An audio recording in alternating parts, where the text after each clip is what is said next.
The second issue is tree trimming. We cannot afford to be damaging our trees. There's published research that is showing damage to trees from the radio frequency radiation. The poles are going to be going up 6 to 15 feet. There inevitably is going to be trimming that's going to happen. Yet the ZTA has no protections or accountability in terms of the impact to street trees and the canopy, who's going to be trimming, where is the oversight, where is the enforcement.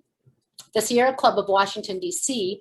testified to the D.C. Council a couple years ago calling for protections for D.C. trees. DDOT's draft small cell design guidelines state that trees shall not be removed or have their critical root zones damaged for the installation of small cell infrastructure.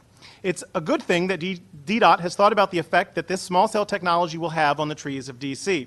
However, deeper consideration of the issue is needed. Specifically, the District of Columbia must ensure that street trees are not aggressively pruned as D.C. moves towards small cell infrastructure.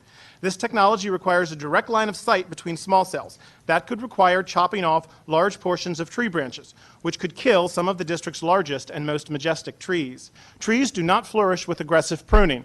When they die, it takes decades to grow new trees the size of the large canopy trees that have been lost.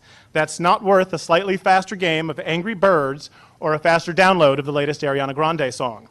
The Sierra Club requests that before the deployment of small cell technology, the district undertake a study of how this infrastructure will affect DC's trees. We ask that the DC government develop a plan to ensure maximum protection of our trees and our tree canopy, not just making sure trees aren't cut down and protecting the roots, but also protecting tree branches from heavy pruning. There needs to be an environmental impact assessment that considers trees, as well as impacts to pollinators and wildlife.